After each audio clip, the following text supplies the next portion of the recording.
welcome to episode 4 of Courier to Camper, and it's all about this, our removable bunk build. Just give us 2 seconds. Yeah, easy now. Oh, watch out. There we go. Whew. Simple as that. Shit, knackered. So this episode is all about how we put this bunk in. Now, from day one, we'd always planned our van with this in there.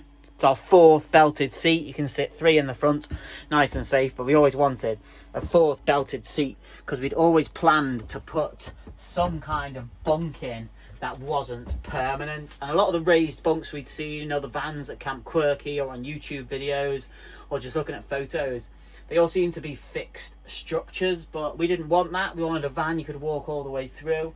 We wanted a van that could be really luxurious and spacious for 2 people. When needed, but then also we wanted it to be able to sleep a family because there is quite a bit of space in this van. And yeah, this bed will hold my weight easily. I've sat up there, had me lunch in it just to test it all out. It's all good.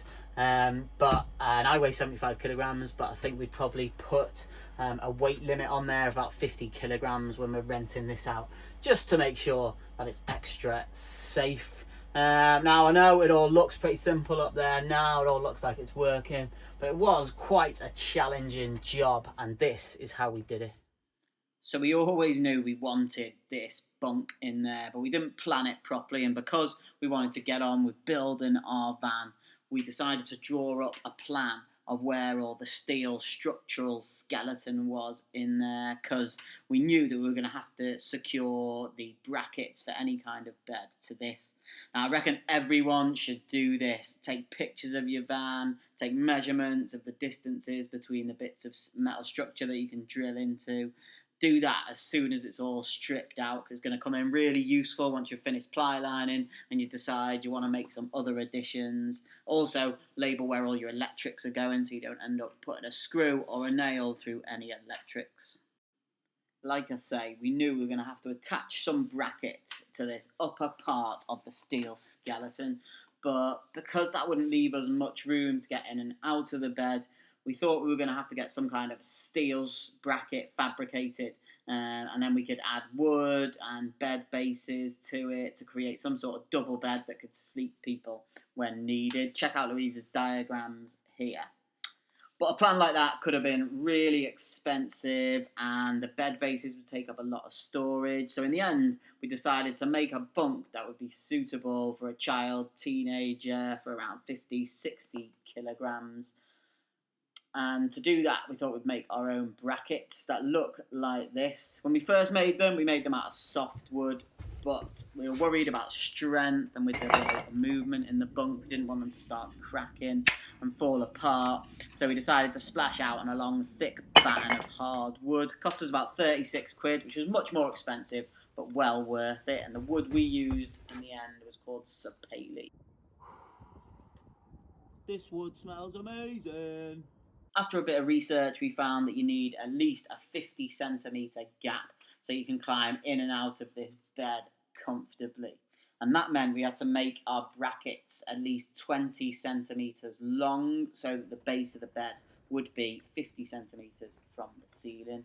We also needed quite a thick bracket so that the steel tube edges to our bed would be well supported. So to make these brackets, I drilled out the 38mm holes at 20 centimetres down from the top of the bracket, and then we used the table saw to cut out the gap where the steel tube would be able to slip in. Once all the brackets were cut out of the sapele and ready to use, we needed to decide where we were going to put them and how big this bed was going to be. We ended up going for a width of about 90 centimetres, and that was partly due to we had to put the brackets somewhere where there wasn't any holes in the metal structure in the van, so we were limited by that. But 90 centimetres is a decent width, and we were limited to a length of 164 centimetres because that is the width of the van in that space. But it's still a decent sized bed for a child or even a teenager, to be fair. Probably fit me in actually, but I'm not the tallest person in the world if you haven't noticed yet. Anyway, because we had measured the width of the van, we thought we'd be clever and get our stainless steel tubes cut to exactly the right size and sent to us. So then all we had to do was make the canvas sheet for the bed base and fit it into our van. But because we'd measured the width of the van where the bed would actually sit, the poles needed to be slightly shorter, because obviously the van, it gets quite a bit thinner the higher up you go. The new crafters actually look like they stay a little bit wider at the top, but because of that, it meant we had to cut our steel tubes down. This was a little bit annoying, but it did mean I get to buy an angle grinder, and that is an awesome tool. And with that tool, it was relatively easy to sort this out. I'm telling you, if you want an excuse to buy tools, build your own van, because you are going to need loads. These steel tubes we got cut were 38mm circumference, and the wall of the tubes is 3mm thick. We went for this thickness because we wanted it to be really strong. I mean, you've seen me getting in and out of the bed. But if we were to do it again, I would go for a wall of 2mm, which I think would still be strong enough, a bit cheaper and lighter as well, so it'd be easier to manoeuvre. So I cut the poles down to the right length, and then Louise made some little socks that go on the ends so they didn't scratch our white paintwork and plywood when we're putting them up.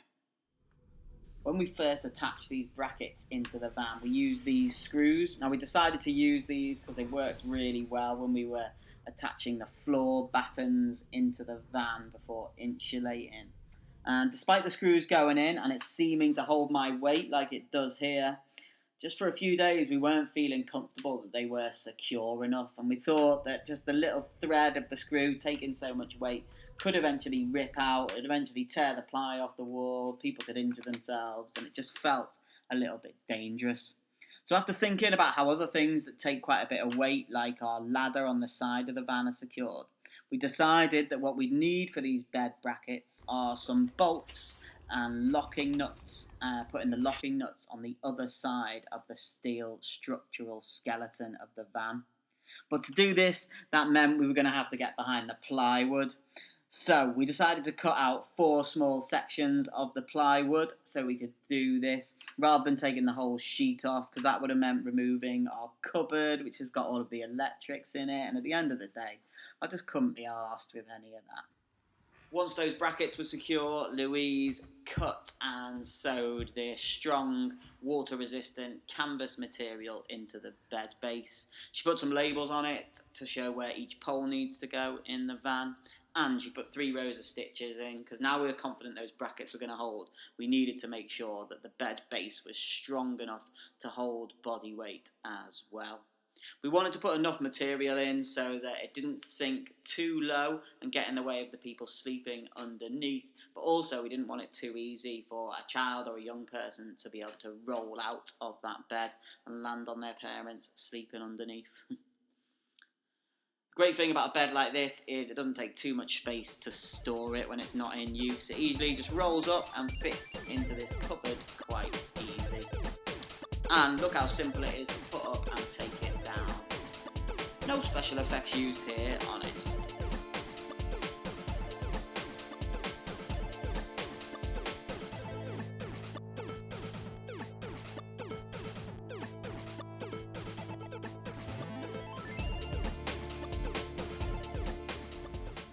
So, with all that, I am very happy that this is going to hold my weight, or much more than my weight, for a long period of time. So if you'll excuse me, I'm just going to pop up here and go for a little sleepy time.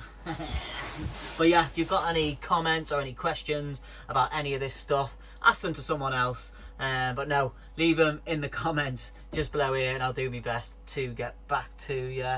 And yeah, we'll be back with more videos very, very soon. The van's pretty much finished now, but the next one will be all about our roof terrace, which is boss. It's just up there and I love it. So we'll be back with another video about that soon. Take it easy, enjoy your lockdown.